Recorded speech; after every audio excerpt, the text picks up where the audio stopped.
Syllabus बहुत vast है। अगर बहुत बढ़िया तैयारी नहीं होगी तो फिर भूल जाइए।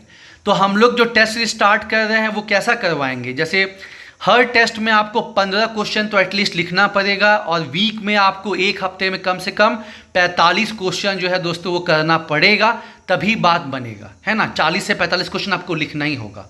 तो एग्जाम्पल के तौर पे पहला टेस्ट हुआ, उसमें आपको मॉडर्न हिस्ट्री, ज्योग्राफी और अंतर्राष्ट्रीय संबंध यहाँ से क्वेश्चन दिए गए 2 घंटे में। ठीक है, 2 घंटे में आपको 15 क्वेश्चन अटेम्प्ट करना है। क्वेश्चन जो है मिक्स रहेगा, कुछ 5 नंबर का, कुछ 3 नंबर का, ऐसा रहेगा। ठीक है, तो आइए देखते हैं। जैसे गांधी जी का योगदान हो गया, तो ये 5 नंबर का क्वेश्चन हो गया, कंट्रीब्यूशन ऑफ महात्मा गांधी। दूसरा हो गया डिफरेंस बताइए नॉन कोऑपरेशन मूवमेंट में और सिविल डिसोबीडियंस मूवमेंट में। असहयोग आंदोलन और सविनय अवज्ञा आंदोलन में अंतर बताइए। ठीक है दोस्तों, 200 मार्क्स में सब कुछ पूछेगा वो लोग, तो ज़्यादा लंबा क्वेश्चन नहीं पूछा जाएगा मार्क्स का, है ना। छोटा छोटा रहेगा, 2 नंबर, 3 नंबर, 5 नंबर, ऐसा मतलब रहेगा। क्वेश्चन नंबर 3 हो गया कि ब्रिटिश पॉलिसीज, ब्रिटिश काल में जो अलग अलग भूमि राजस्व प्रणाली आई, डिफरेंट लैंड रेवेन्यू सिस्टम, वो बताइए। पूना समझौता, इसमें क्या क्या हो जाएगा, महलवारी, रैयतवारी, अस्थाई बंदोबस्त, वो हो जाएगा। फिर पूना समझौता का औचित्य बताएं, explain significance of Poona pact. आपको पता ही है कि अंबेडकर साहब राउंड टेबल कॉन्फ्रेंस में दलित के लिए अलग से सेपरेट इलेक्टोरेट का डिमांड करने लगे। फिर गांधी जी ने पूना में जाके फास्टिंग रखा और फिर पूना समझौता हुआ। उसके बाद सेपरेट इलेक्टोरेट तो नहीं किया गया, लेकिन दलित के लिए सीट को बढ़ा दिया गया। फिर नरम दल और गरम दल, difference between moderates and extremist, इसके बारे में आप बताइए क्या जानते हैं, ऐसा हो गया। उसके बाद भूगोल में आ जाइए, ज्योग्राफी में प्रोमिनेंट क्वेश्चन है कि जो हिमालयन रिवर सिस्टम है, पेनिनसुलर रिवर सिस्टम है, दोनों के बीच में अंतर बताइए। 5 नंबर का सवाल है।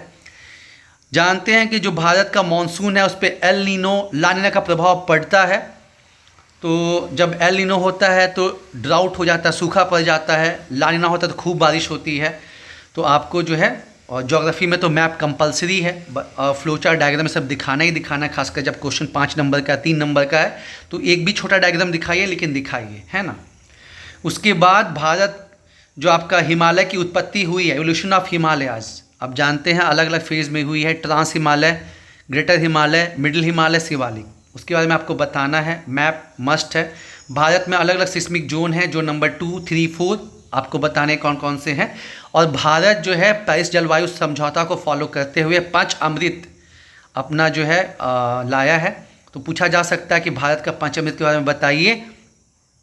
तो आपको फिर बताना होगा कि पेरिस जलवायु समझौते के अंतर्गत INDC को फॉलो करते हुए भारत अपना 5 अमृत को फॉलो कर रहा है, जिसमें 2030 तक जो भी एनर्जी उत्पादन है उसका 50% नवीकरणीय ऊर्जा से होगा। ग्रीन हाउस गैस में 45% तक कटौती की जाएगी। साथ ही साथ 2070 तक कार्बन न्यूट्रल होना है, कार्बन स्टॉक को बढ़ाना है, वो सब आपको लिखना है। फिर अंतर्राष्ट्रीय संबंध तो अभी बहुत इंपॉर्टेंट चल रहे हैं, वहाँ से भी क्वेश्चन आ सकता है, क्योंकि आपको नेशनल इंटरनेशनल इवेंट्स भी सम्मिलित हैं। तो विश्व क्यों बहुपक्षवाद से लघु पक्षवाद की तरफ बढ़ रहा है, हम देख रहे हैं कि चूँकि कोविड के पहले से ही जो है आपका UN हो गया, WTO हो गया, IMF, वर्ल्ड बैंक, ये सब कहीं ना कहीं इनएफिशिएंट होते जा रहे हैं। और जो छोटी संस्थाएं हैं, जैसा G20 हो गया, SCO हो गया, आपका G8 हो गया, ये सब का इंपॉर्टेंस बढ़ते जा रहा है। तो why world has been shifting from multilateralism to minilateralism, अभी क्वाड का कंसेप्ट भी काफ़ी पॉपुलर हुआ है। इजराइल ईरान का जो युद्ध है, इसका भारत पे क्या इम्पैक्ट है, विश्व पे क्या इम्पैक्ट है, पूछा जा सकता है 5-5 नंबर में। बिम्स्टेक कहते हैं ना, सार्क की जगह पे बिम्स्टेक आया, लेकिन उतना जो है सफल क्यों नहीं हो पाया। ठीक है, तो आप जानते हैं कि लंबे समय के बाद, 25 साल के बाद तो जाके इसका चार्टर तैयार हुआ है। और भी चीज़ें हैं। शॉर्ट नोट्स आ जाएगा ऑपरेशन सिंदूर पे, ऑपरेशन सिंदूर कैसे कामयाब हुआ, कैसे प्रशासन स्टैक किया गया, इसमें ब्राह्मोस मिसाइल, S-400 सुदर्शन का जो है अपना GPS सिस्टम, नाविक का क्या क्या रोल रहा, ड्रोन का क्या क्या रोल रहा, वो सब आपको बताना होगा। फिर सिंधु जल समझौता काफ़ी चर्चे में रहा है। शिमला पैक्ट वो काफ़ी समझौते में रहा है, वहाँ से जो है मतलब काफ़ी न्यूज़ में, वहाँ से क्वेश्चन पूछा जा सकता है। तो ऐसे दोस्तों आपको 2 घंटे मिलेंगे, आपको 15 क्वेश्चन लिखना है। उसके बाद नेक्स्ट डे आपको फीडबैक मिलेगा कि आपका परफॉर्मेंस कैसा रहा।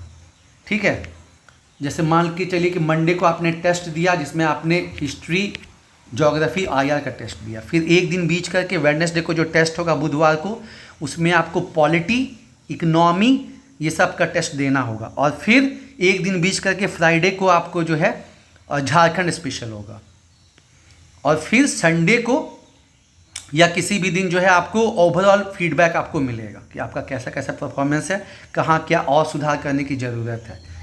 ठीक है, और इसमें आईआर को तो मतलब केवल टेस्ट ही नहीं होगा, आईआर को आपको और डिटेल में पढ़ाया भी जाएगा, साथ ही साथ कुछ और भी वैसा कंसेप्ट रहेगा, जैसे पब्लिक फाइनेंस वाला कंसेप्ट होगा इकोनॉमी का, जो काफ़ी टफ है, लोग को समझ में नहीं आता, राजकोषीय घाटा, FRBM, वो सब भी चीज़ें जो भी कॉम्प्लिकेटेड हैं वो बताई जाएंगी। साथ ही साथ मैंने आपको बताया ही CNT, SPT, पेशा अधिनियम, झारखंड पंचायती राज अधिनियम, वो सब भी मतलब होगा दोस्तों।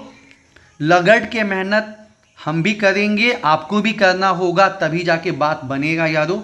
टाइम कम है, सीट कम है, सिलेबस बहुत वास्ट है, करना बहुत कुछ है, इसलिए मैंने आपको बोला कि हर सब्जेक्ट से हम लोग का यही टारगेट है कि जैसे हिस्ट्री हो गया तो हिस्ट्री से 50 क्वेश्चन, पॉलिटी हो गया इससे 50 क्वेश्चन, आपका इकोनॉमिक्स हो गया इससे 50 क्वेश्चन, ज्योग्राफी और इन्वायरमेंट हो गया इससे 50 क्वेश्चन, फिर आपका नेशनल इंटरनेशनल सब मिला के जो है 50 क्वेश्चन, और झारखंड 50 क्वेश्चन, ऐसे करके दोस्तों कंप्लीट करना होगा, तब बात बनेगी।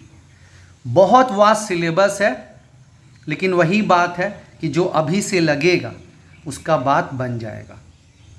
मेहनत तो बहुत चाहिए, बहुत मेहनत चाहिए, क्योंकि पूरा का पूरा GS जो है कवर किया गया है।